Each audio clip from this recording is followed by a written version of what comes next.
이 계시록에는 세 가지 재앙이 나와요. 앞에 7개 인재앙, 인을 뗄 때마다 재앙이 하나씩 오고요. 그 다음에 7 대접 재앙이 두 번째 나옵니다. 대접이 부어질 때마다 하나님의 재앙이 쏟아지고요. 또 세 번째는 7 나팔 재앙이 있으면 나팔이 하나 울려 퍼질 때마다 하나님의 재앙이 쏟아집니다. 그런데 이 재앙은 이 하나님을 대적하는 세상에 대한 재앙입니다. 그래서 하나님의 그 심판이 이 땅에 지금 이게 말세 되어질 일들 그랬는데, 그 말세가 언제냐면 예수님께서 이 땅에 오셨을 때부터가 말세입니다. 그러니까 여기 인재앙, 대접재앙, 나팔재앙은 이미 시작된 재앙이라는 거예요. 나중에 주님 오시기 직전에 막 재앙들이 나타나는 게 아니라 이미 예수 그리스도께서 오심으로 말미암아 십자가에 죽으시고 부활하시고 승천하시고 이 땅에 하나님의 재앙이 쏟아지면서 하나님을 대적하고 하나님을 멸시하고 하나님께 굴복하지 않은 자들에게 그 재앙이 계속 쏟아지고 있어요. 동시에 하나님의 심판과 함께 하나님의 구원이 같이 교차적으로 나타나고 있다는 것입니다. 그래서 여기 이 계시록의 구조를 보면 참 재미있는 게요. 이제 1장에서 3장까지는 이제 서론으로 교회 얘기가 나오고요. 4장과 5장에서는 하나님을 4장에서는 하나님에 대한 경배, 5장에서는 어린 양에 대한 경배, 그리고 6장에서부터는 인재앙이 시작돼요. 그래서 7 인재앙이 있고요.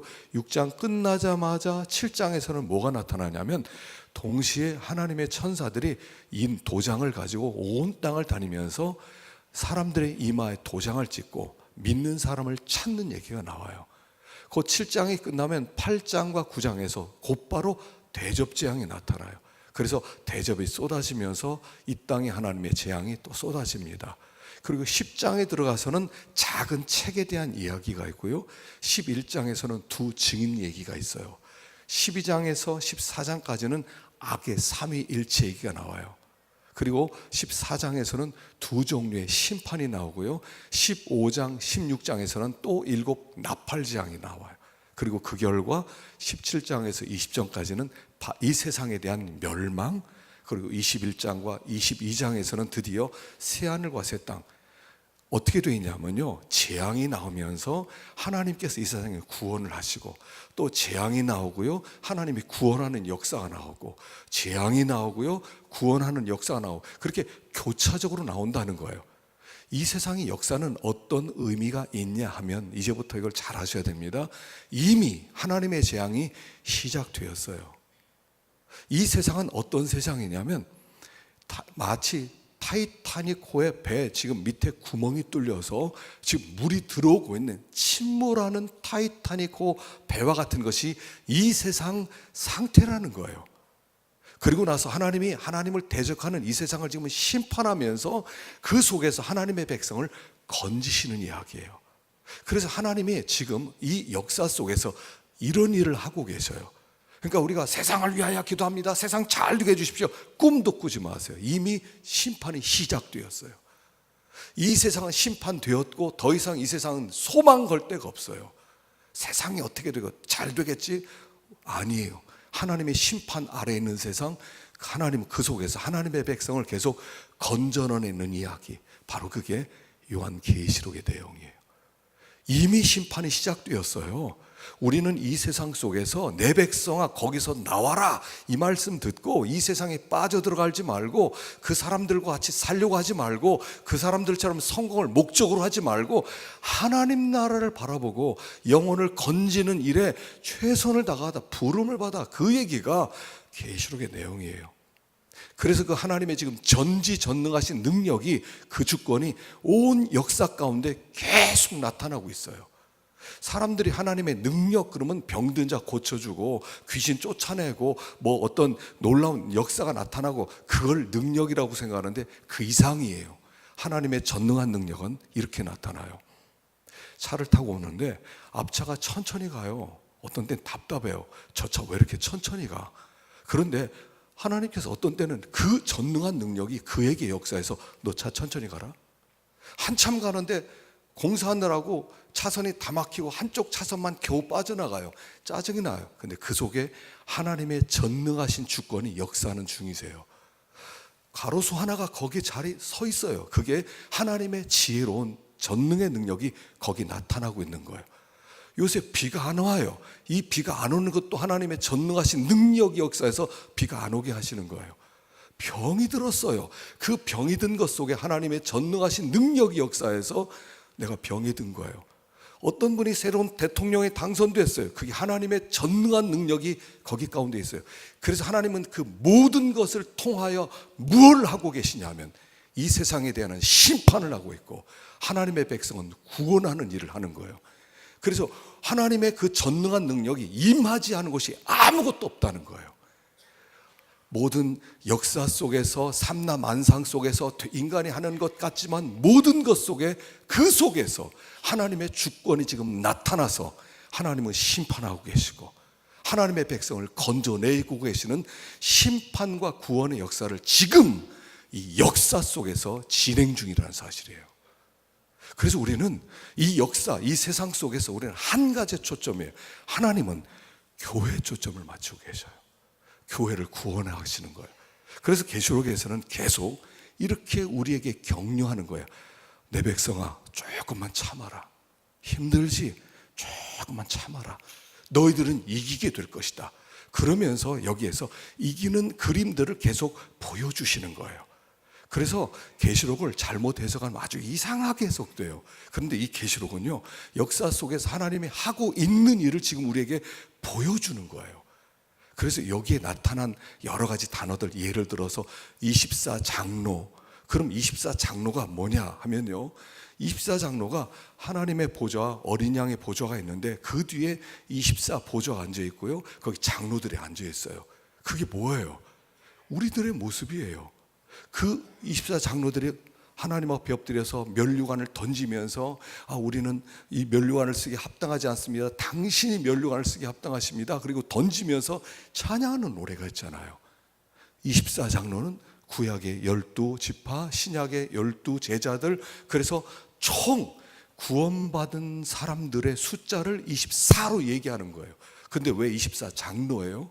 그들이 얻게 될 영광이 너무나 크니까 24장로라고 표현하는 거예요. 우리는 지난 시간에 해를 입은 여자 그랬어요. 해를 입은 여자가 누구라고요? 교회라고요. 우리가 얻게 되고 누리게 될 그 영광을 그렇게 표현하는 거예요. 또 14장에서는 그런 시온산에 어린 양과 14만 4천이 함께 서서 새 노래를 부르는 모습이 있어요. 그게 우리의 미래의 모습이에요. 오늘 똑같아요. 불이 섞인 유리바다를 통과한 후에 그 바닷가에서 모세의 노래를 부르는 이 모습을 통해서 하나님은 계속 우리에게 가르쳐 주는 거예요. 내 교회들은 승리할 거다.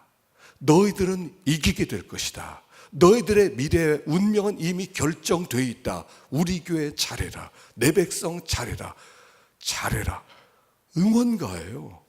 계시록은요, 성도들 향한 응원과 같은 거예요.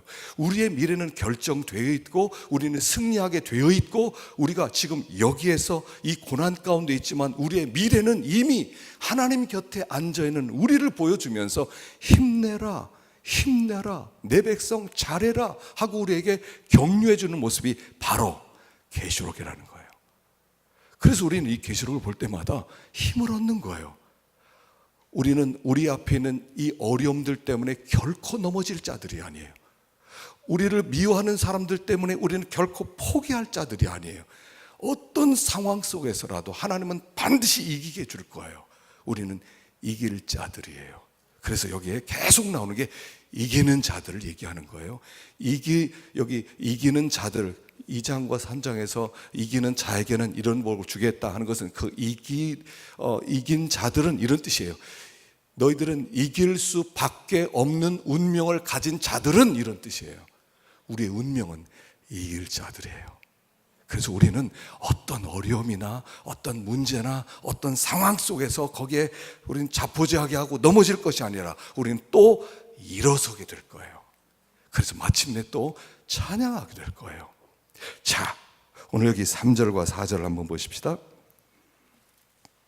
자, 3절과 4절 시작. 하나님의 종 모세의 노래 어린 양의 노래를 불러 이르되 주 하나님 곧 전능하신 이시여 하시는 일이 크고 놀라우시도다. 만국의 왕이시여 주의 길이 의롭고 참되시도다. 주여 누가 주의 이름을 두려워하지 아니하며 영화롭게 하지 아니하오리까. 오직 주만 거룩하시니이다. 주의 의로운 일이 나타났음에 만국이 와서 주께 경배하리다 하더라. 지금 그들이 마침내 이 불이 섞인 유리 바다를 통과한 후에 그 곁에서 모세 노래를 불러요. 모세 노래. 여러분, 모세 노래 하면 생각나는 게 있죠. 이스라엘 백성이 애굽에서 종살이 하다가 하나님의 능력으로 10가지 재앙을 통해서 그들이 애굽에서 나오게 됩니다. 그리고 홍해를 건너게 되죠. 하나님의 능력으로 홍해가 갈라지고 홍해를 건너가게 됩니다. 애굽 군인들이 추격하기 시작합니다. 마지막 한 사람이 딱 올라왔을 때 하나님이 그 홍해를 닫으십니다. 그리고 나서 거기에 쫓아왔던 애굽의 모든 군대들이 죽임을 당하게 되죠. 그리고 그들이 그 바닷가에서 모세의 노래를 부르는 거예요. 어린 양의 노래를 부르는 거예요. 하나님께서 우리를 건지셨다, 구원하셨다, 그 노래를 부르는 모습이 여기에 오바랩이 되는 거예요. 하나님께서 마침내 그들이 홍해가에서 불렀던 그 노래를 우리에게도 부르게 하신다는 거예요. 근데 언제 부르느냐는 거예요. 이 모세의 노래를 언제 불렀어요? 그들이 홍해를 건너고 40년 광야를 지나서 가나안 땅 들어가서 불렀어요? 아니요. 홍해를 건너자마자 40년 동안 광야 생활을 앞두고 그들은 그 노래를 불렀단 말이에요. 오늘 우리에게 무엇을 말씀하냐면 우리가 천국 가서 노래할 겁니다. 천국 가서 예배드릴 것입니다가 아니라 여기에 here and now, 여기서 지금 모세의 노래를 부르라는 거예요. 이미 우리의 운명이 결정되어 있고 우리는 이미 구원받은 자들이기 때문에 여기에서 지금 그 모세의 노래, 어린 양의 노래를 부르라는 거예요. 오늘 우리들이 이렇게 모여서 예배 드리는 때 이 우리가 부르는 이 노래가 뭐예요? 이게 모세의 노래예요. 우리의 삶의 환경 속으로 어떤 환경이 있을지라도 거기 떨어졌을 때 거기에서 우리를 구원하신 하나님을 찬양하는 그 노래를 모세의 노래라고 부르는 거예요. 하나님께서 마지막 천국 가서 노래 불러라, 천국 가서 그때 하나님 찬양해라 라고 하는 것이 아니라 이미 구원받은 우리들이 여기에서 그 찬양을 부르라는 것을 얘기해요. 여러분, 우리가 구원을 받았어요. 우리가 구원을 받았습니다. 자, 하나님께서 우리를 구원하시는데 이 구원이란 이런 거예요. 예를 들어서 최악의 상황, 이 세상에서 형무소 중에서 제일 최악의 형무소가 있었다면 아마 아우슈비츠 형무소일 겁니다. 히틀러가 유대인 600만 명을 죽이기 위해서 다 붙잡았습니다. 그리고 독가스실에 집어넣어서 사람들 죽이기 시작합니다. 우리가 거기 붙잡혔습니다. 죽어갑니다. 그런데 어떻게 은혜로 내가 살아났어요? 다 죽었는데 내가 살아났어요. 그때 어떻게 내가 살아났지? 어떻게 내가 구원받았지? 그때 부르는 노래가 모세 노래라는 거예요. 이와 같은 경험을 했던 사람이 노아였어요. 노아 때 어마어마하게 많은 사람이 살았다고 그랬죠. 그 당시에 이미 발전된 문명을 가지고 있었어요. 어쩌면 지금과 같은 문명을 그때 똑같이 누렸을 거라는 거예요. 근데 그때 이미 10억이 넘고요 20억도 넘는 수많은 사람들이 살았는데 하루아침에 하나님이 그걸 싹 쓸어버리셨어요. 그리고 8명만 남았어요. 모든 사람이 우리 앞집에 살았던 사람, 내 친구들, 선생님들 다 사라졌는데 내가 거기 살아있을 때 마음이 어떻겠어요? 노아와 그래서 그의 자녀들이 나와서 그때 모세의 노래를 불렀다는 거예요. 그 하나님께 드리는 제사예요. 롯도 그랬어요. 소돔성에 유황불로 떨어져 다 멸망을 봤는데 롯과 2딸만 살았어요. 와, 다 죽었는데 어떻게 내가 살았지? 어떻게 내가 이럴 수 있지? 그때 부르는 노래가 모세의 노래예요. 우리도 똑같아요. 내가 어떻게 예수 믿었지? 여러분, 내가 의로워서 예수 믿었나요? 내가 잘나서 예수 믿었나요? 자, 여기 고린도전서 1장 26절 읽어봅시다. 시작. 형제들아, 너희를 부르심을 보라. 육체를 따라 지혜로운 자가 많지 아니하며 능한 자가 많지 아니하며 문벌 좋은 자가 많지 아니하도다. 그러나 하나님께서 세상에 미련한 것들을 택하사 지혜 있는 자들을 부끄럽게 하려 하시고 세상에 약한 것들을 택하사 강한 자들을 부끄럽게 하려 하시며 하나님께서 세상에 천한 것과 멸시받는 것과 없는 것들을 택하사 있는 것들을 패하려 하시나니 이는 아무 육체도 하나님 앞에서 자랑하지 못하게 하려 함이라. 자, 하나님이 어떤 사람을 택했냐면 미련한 사람을 택했어요. 약한 사람을 택했어요. 천한 것을 택했어요. 멸시받는 것, 없는 것을 택했어요. 그게 우리라는 거예요. 우리가 잘나서 택함 받은 게 아니라 여기 있는 대로 미련하기 때문에, 약하기 때문에, 천하기 때문에, 멸시받기 때문에, 없는 자들이기 때문에 우리를 하나님이 택하셨다는 거예요. 우리를 택한 이유는 잘나서 택한 게 아니래요. 못나서 택했대요. 왜냐하면 자랑하지 마라. 제가 좀 똑똑하지요. 제가 머리가 좋죠. 제가 경험이 좀 있습니다. 제 뒤에는 백이 든든합니다. 이런 거 아니고요. 그냥 아무것도 없으니까, 미련하니까, 천하니까, 멸시받으니까, 세상에서 천덕꾸러기이기 때문에 하나님이 우리를 구원하셨대요. 이게 구원받은 이유예요.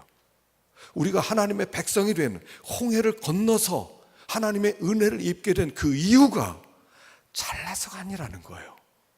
그래서 우리에게는, 여러분, 믿는 사람은요, 자랑이 없습니다. 제가 옛날에는, 제가 왕년에는 이런 거 없습니다. 우린 다 미련하고 여기 약하고 천하고 멸시받고 이런 자들이었어요. 어떻게 내가 구원받았지? 그래서 우리는 항상 여기서부터 시작하는 겁니다. 내 정체를 생각할 때 여기서부터 시작하는 거예요.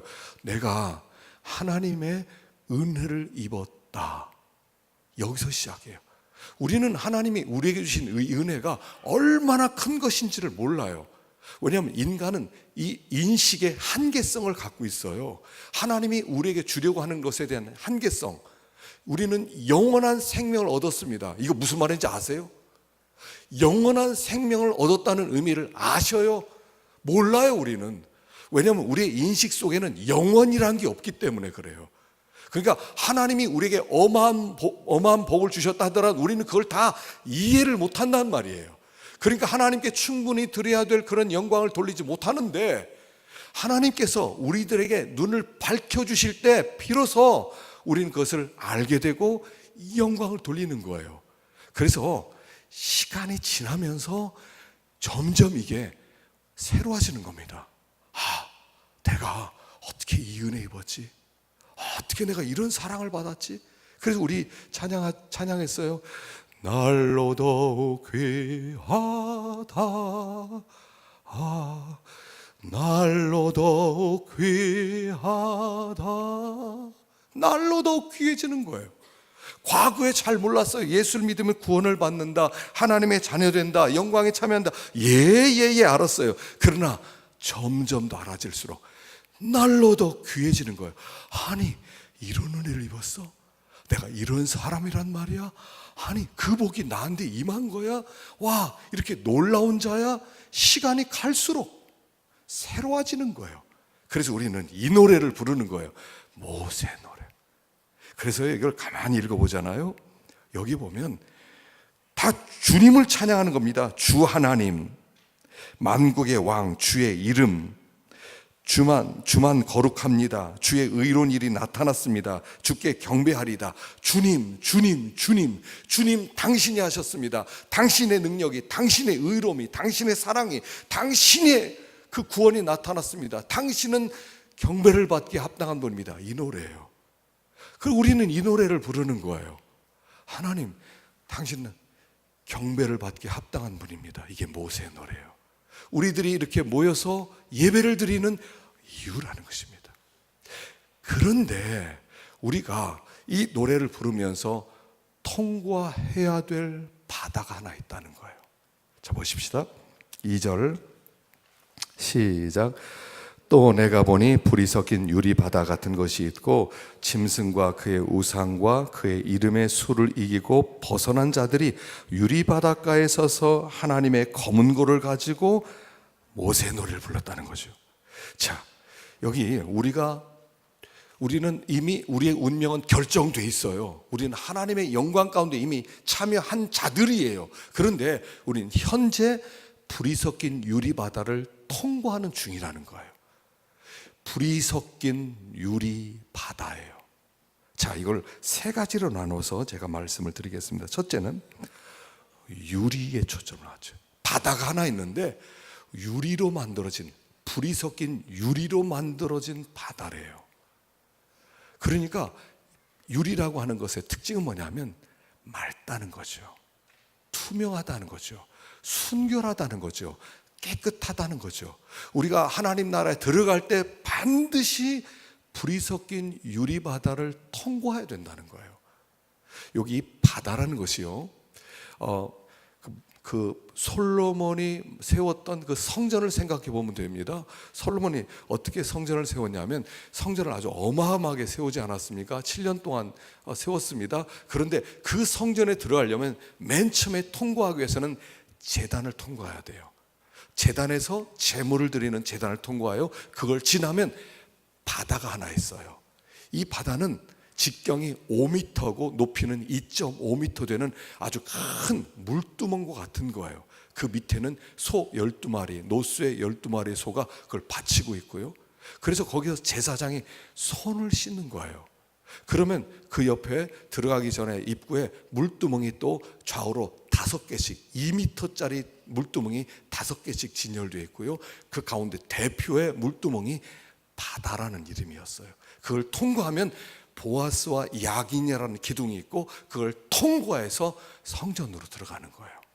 그 성전, 여러분 성전할 때는 뭐냐면 하나님 나라를 얘기하는 거예요. 하나님 나라. 그래서 여기 5절에 보면 증거 장막 성전이 나오는 거예요. 여기를 통과해서 이 바다를 통과해서 이 바다에서 손을 씻고 비로소 성전에 들어가게 된다는 거예요. 우리는 지금 이미 성전에 들어간 자이기도 하지만 그래서 여기에서 동시에 이 바다를 통과하는 사람인데 불이 섞인 유리바다를 통과하는 사람이라는 거예요.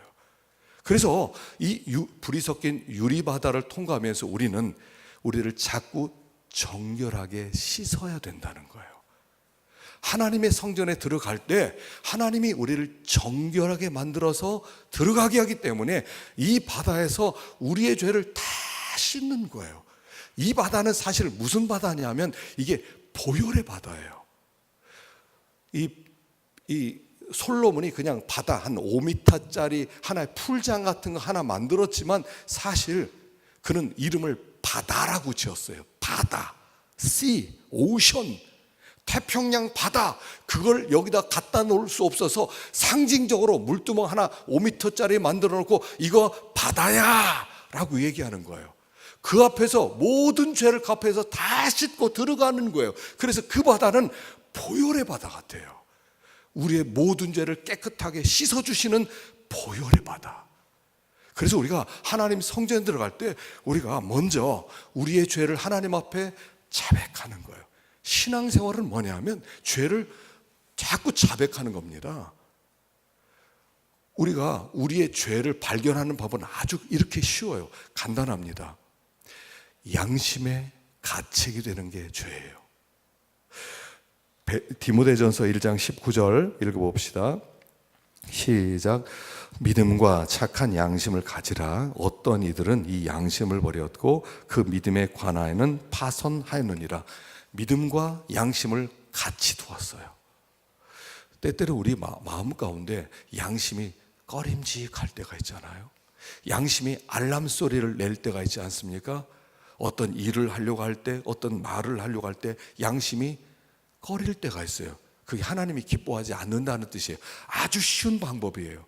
또 내가 어떤 일을 했어요. 지나갔어요. 근데 항상 마음에 뭔가 꺼림직해요. 꺼림직해요. 그게 죄예요. 그래서 우리가 하나님 앞에 죄를 우리가 발견할 때는 양심에 가책되는 것이 없는가를 찾는 거예요.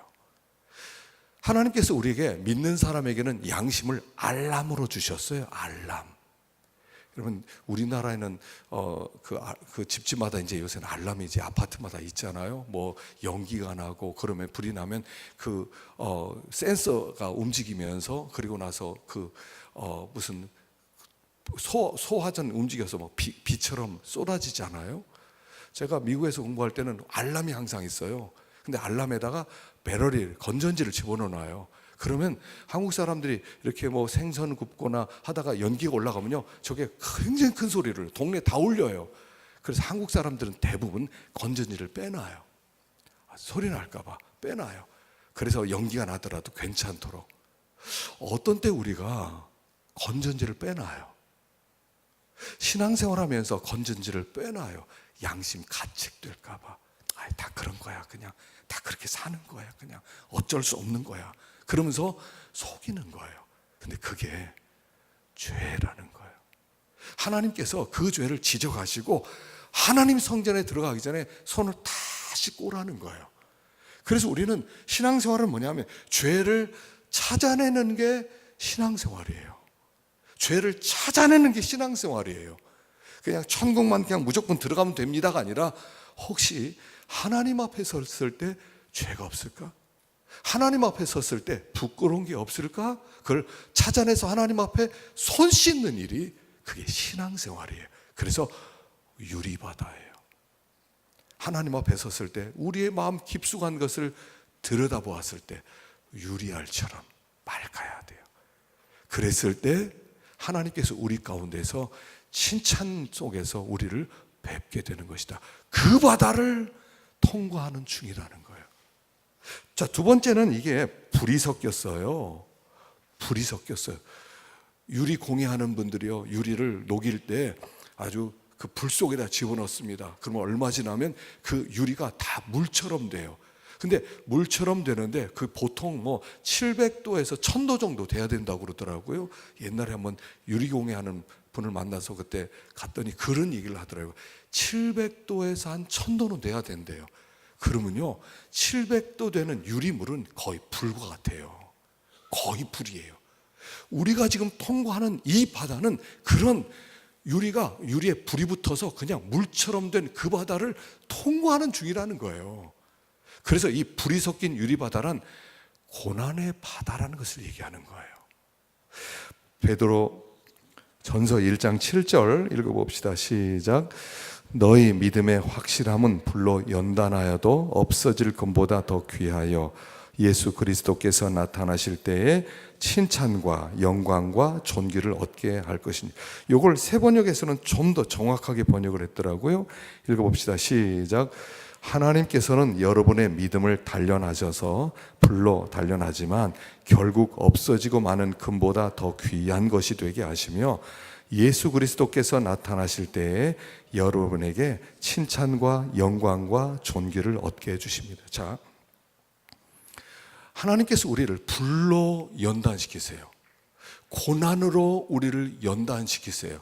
그래서 우리가 가는 길에는 항상 고난이 기다리고 있어요.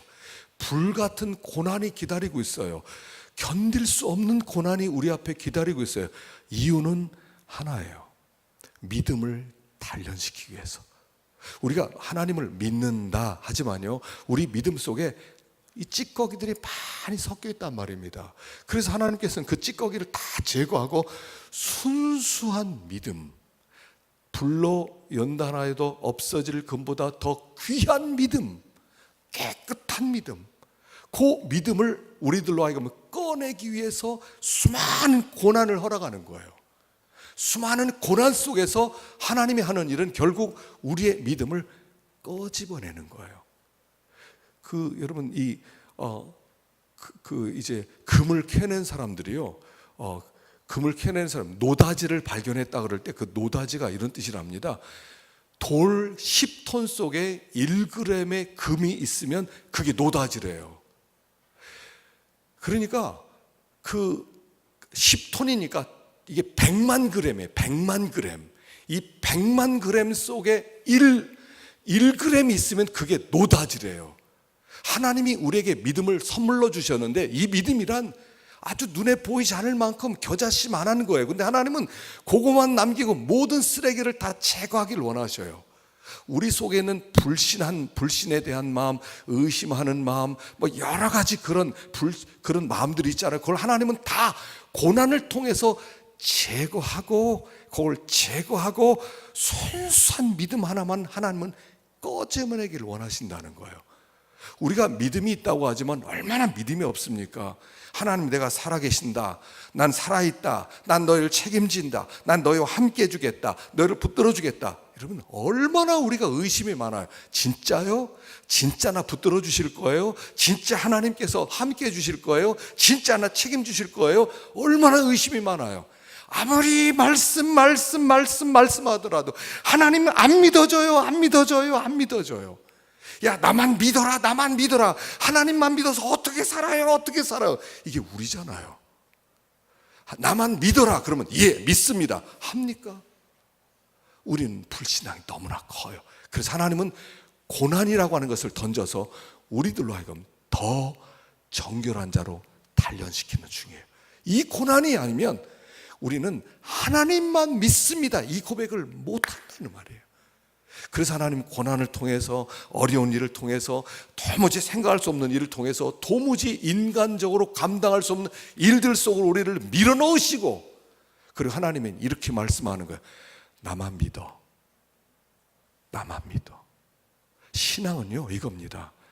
나만 믿어. 이거잖아요. 기독교 뭐예요? 하나님이 나만 믿어. 네가 지금 절벽 위에 있어? 나만 믿고 뛰어내려. 이렇게 말씀하잖아요. 하나님 어떻게 해요? 하나님 눈에도 안 보여요. 하나님 믿어서 내가 정말 살 수 있을지 없을지 모르겠어요. 야, 나만 믿어. 어떤 때는 그래서 하나님이 도무지 생각할 수 없는 상황에서는 밀어내버리는 거예요. 끝났구나 하는 순간에 하나님이 딱 잡아채시는 거예요. 내가 있다고 그랬잖아. 그때 비로소 진짜 살아계시는군요. 이 고백을 듣기를 원하시는 거예요. 여러분, 어떤 고난이든요, 불 같아요. 감당 못할 것 같아요. 난 그거 안 돼. 하나님 저를 그렇게 만들지 마세요. 근데 하나님은요, 인정사정 없이 절벽에서 밀어내버리시는 거예요. 나만 믿어. 내가 뛰어내리기 싫을 때 하나님은 밀어내버리시는 거예요. 나만 믿어. 하나님 그래서 불 속으로 우리를 집어넣으시고 정결한 자로. 요셉이 애굽에 팔렸습니다. 어떻게 합니까? 애굽에 팔렸는데 도와줄 사람도 없고 아는 사람도 없고 언어도 안 되고, 얼마나 노예 생활 10년, 거기서 오해를 받아가지고 감옥에서 또 2년. 하나님께서 그걸 계속 그렇게 몰아붙이세요. 그리고 요셉에게 한 가지를 요구하는 거예요. 그때 감옥에서 나갈 때 술 관원장에게 부탁하잖아요. 당신이 나가면 나 좀 기억해달라고, 나 좀 빼내달라고. 그런데 2년 동안 새카맣게 잊어버려요. 하나님이 말씀하는 거예요. 나만 믿어. 여러분, 거기서 무슨 소망이 있어요? 감옥에 들어가서 아는 사람도 없는 데에서, 그것도 장군의 부인을 겁탈한다고 하는 그런 죄 가운데서 소망이 있어요? 하나님이 계속 말씀하는 거예요. 너는 나만 믿어. 그래서 하나님이 이 불이 섞인 유리바다를 통과하게 하면서 한 가지를 요구하세요. 너 나 믿어? 여러분, 하나님을 믿으세요? 살아계심을 믿으세요? 믿으라는 거예요. 나만 믿어. 그래서 불이 섞인 유리 바다예요. 근데 뭐라고요? 바다야, 바다. 여러분, 이 바다는요, 수영으로 통과하는 게 아니라는 거예요. 내 실력으로 통과하는 게 아니라는 거예요. 되게 수영 좀 배운 사람들이, 수영 배운 지 한 1년 정도 되는 사람들이, 그래서 조금 물에 좀 뜨고 조금 이렇게 좀 한 1km 정도 가는 이런 사람들이 사고 나서 죽을 확률이 70%가 넘는다는 거예요. 제가 수영 좀 배웠죠. 바다까지 한번 하다가요, 파도가 한번 휩쓸리기도 하고요, 힘이 빠져서 못 돌아오기도 하고요. 여러분, 이 바다는 내 힘으로 가는 게 아니라는 거예요. 주님과 함께 통과하는 불이 섞인 유리 바다는 내 힘으로 통과하는 게 아니라 은혜로 통과하는 바다라는 거예요. 오늘 우리의 삶에 가장 필요한 것은 뭐냐면 돈도 아니고 명예도 아니고 건강도 아니고 은혜라는 거예요. 은혜가 필요해요. 하나님께서 우리에게 주시는 그 은혜로 불이 섞인 유리바다를 통과하는 것이지, 내 능력으로 아직 이 세상 제가 실력이 있습니다. 제가 공부를 얼마나 잘하는 줄 아세요? 제가 능력이 있습니다. 우리 아버님이 얼마나 많은 재산을 물려주는 줄 아세요? 아주 빵빵합니다. 걱정할 거 없습니다. 천만의 말씀이에요. 그걸로 어림없어요. 이 바다는 그렇게 통과하는 게 아니에요. 우리는 은혜로 통과하는 거예요. 그래서 하나님께 은혜를 구하는 거예요. 하나님, 은혜 없이 못 살아요. 하나님 저에게 은혜를 베풀어 주세요. 하나님께는요 자꾸 우리 가난하게 나와야 돼요. 은혜 베풀어 주세요. 하나님 은혜로만 통과할 수 있어요. 근데 무슨 은혜예요? 우리에게 가장 필요한 은혜가 어떤 은혜예요? 함께 해주신 은혜예요. 함께 해주신. 지난주 계속적으로 제가 묵상했던 말씀이 이 말씀이었어요. 출애굽 33장이었어요.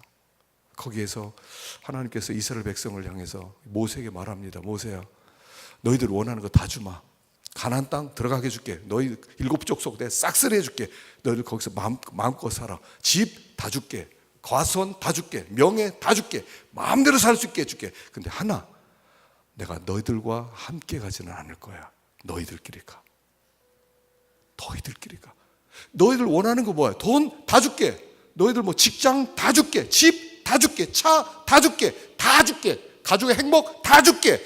그러나 나는 너와 함께 하진 않을 거야. 백성들이 울면서, 하나님이 함께 하지 않으려면 우리를 올려보내지 마십시오. 하나님, 광야에 있어도 괜찮아요. 내가 집이 없어도 괜찮아요. 내가 명예를 얻지 못해도 괜찮아요. 하나님, 함께 해주세요. 이게 오늘 우리에게 필요한 은혜예요. 정말 필요한 은혜가 뭐예요? 뭐가 필요하세요? 뭐가 기도 제목이에요? 하나님, 나 이거 꼭 있어야 돼요. 그렇게 구하는 게 뭐예요? 뭐가 필요한데? 뭐 때문에 하나님 앞에 그렇게 엎드리는 건데? 뭐를 요구하는 거예요? 하나님 없는 집이 무슨 의미가 있고, 하나님 없는 성공이 무슨 의미가 있어요? 하나님 없는 승진이 무슨 의미가 있어요? 하나님이 없는데. 한 가지예요. 우리에게 진짜 필요한 것은 한 가지예요. 하나님이 함께 해주심이에요. 우리가 하나님께 구할 것도 이거, 하나님 아무것도 필요 없어요. 그냥 하나님만 있으면 돼요. 하나님만 있으면 돼요. 우리는요, 하나님만 있으면 게임 끝이에요. 자녀에게는 엄마 아빠만 있으면 끝난 거예요. 엄마 아빠 나 떠나면서 너 원하는 거 일생 먹을 유산 다 물려줄게. 그러나 난 너와 함께 갈 수 없단다. 그게 무슨 의미예요? 오늘 이 시대에 진짜 구해야 될 거를 우리 구하지 않는 것 같아요. 뭘 그렇게 구하는 거예요? 무엇 때문에 그렇게 바쁜 거예요? 무엇 때문에 그렇게 바쁜 거예요? 무엇 때문에 그렇게 속상한 거예요? 무엇 때문에 그렇게 낙심해 있는 거예요? 하나님이 함께 하지 않으니까요.